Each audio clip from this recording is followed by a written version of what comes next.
All right, well, hello everybody. I'm very happy to be here. I'm just going to jump right in because 10 minutes is not a very long time.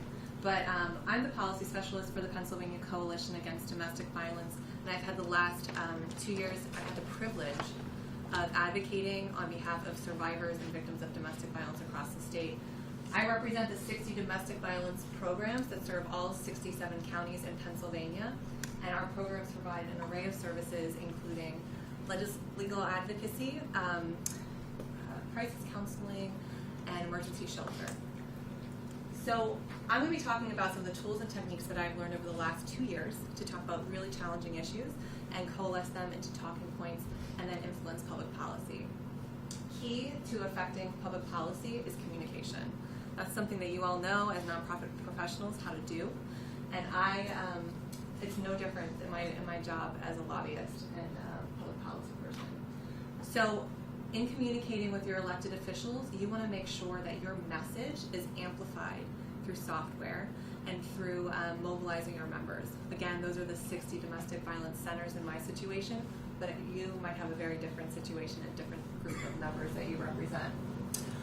One of the ways that you can amplify your message is by using software like Pennsylvania Legislative Services, which you all have some brochures in front of you today. And I'm sharing that with you because they understand the importance of their software. They'd like to extend a 25% discount to anybody who's attending my TED Talk. All you have to do to unlock that discount is say my name, Abigail Hurst, and I have business cards up here if anybody would like to take my cards so you remember my name. But you have to use that 25% discount before October 22nd. And PLS is really great with tracking legislation and again, getting emails out to my members and making sure that they're educated on the issues to engage with their elected officials. The other piece with communication that's really important in the public policy world is the ask. So if anybody's a fund development person here, you know about the ask and you know the anxiety that can come with an ask. And with lobbying, we have to make an ask for support of particular legislation, support for additional funding, and something that was shared with me when I was doing this work was shared by a seasoned advocate. She said, when you make the ask, don't say it on behalf of yourself. Make sure that you're asking on behalf of the people that you serve. So it kind of puts it all into perspective for you and the legislator. So I literally say at the end of all of my meetings, on behalf of the domestic violence survivors and the victims in your community and in your constituency, will you support additional funding for domestic violence services? Kind of gets rid of some of that anxiety, and it's a good technique that you can use in fund development as well. So research. When you are a lobbyist and you're engaging your elected officials, you're expected to be an expert. That is pretty intimidating. And I know for me as a young professional, I had trial by fire trying to figure out things like telecommunication deregulation and how that relates to survivors of domestic violence and organ donation, things that I would never have had exposure to before engaging our elected officials, but I had to learn very quickly. So be an expert on your issue, but also don't be afraid to say you don't know. When you are working on public policy, there is a lot of, you really need to make sure that you are grounded in sound research, sound data. Because if you're influencing public policy based on wonky data and statistics, that will then turn into a law, and that can have a lot of harm. So I've had to get very comfortable with saying, that's a great question. I really appreciate you asking that, and I'm going to go do some research and make sure that I can get you the correct answer, because that's very important to me. You also want to do research on your elected official. If you have a meeting with them, they're going to expect that you know about who they are and the county that they represent, the district that they represent. So make sure you do your research on them. PLS is a great way to do that research. They actually can search for your elected official. They've got everything from their campaign finance reports to the people that are, the bills that they're trying to pass and that they've passed in past sessions. And also any kind of personal connections you can make with your elected official. And you know that as fund development people, as nonprofits, you're always building relationships, and research is really important to have be perceived with competence in your relationship. So again, you're interacting with your elected officials, it's about relationships, and that's the same thing in nonprofits. Really want to make sure that when you say you're going to follow up, you actually follow up. When you say you're going to call, you're going to make that phone call, because they will remember if they ask you for something and you don't actually deliver, and that really is not good for the people that you represent and for your issue. You also want to make sure that you are likable but assertive. And I know the assertive piece can kind of be challenging sometimes, so I like to share a technique and a tip that was shared with me by Madeline Albright, not directly, but she was in a conference and I put it in perspective for my work. And it's that if you are in halls of power and you're in these high-powered meetings that are intimidating and you're not quite sure if you're going to have the courage to speak up, remind yourself that you are speaking on behalf of the victims and the survivors that you represent. So for me, it is so important that they are heard in that meeting, and that really does empower me to make sure that I do speak up even when it's intimidating. So I encourage you all to do the same, but for your issue. Stories. So I'm a social worker, and so I think one of the strengths that I bring to the table as being a lobbyist and an advocate is that I see the people in the policy. And stories are a great way to highlight the people in policies.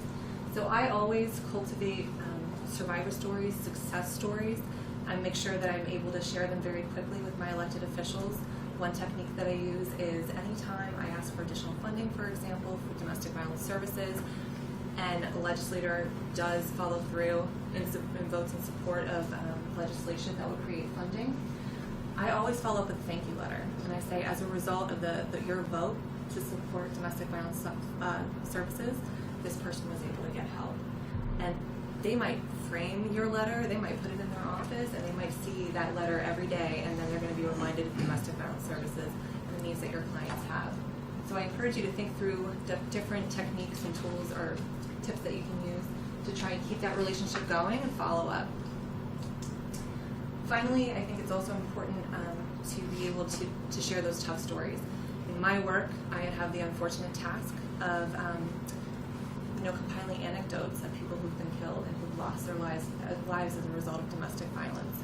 So it's important not to shy away from those stories, but have respect. So if you do work with a population that is vulnerable and that has challenges, don't be afraid of sharing those needs as well.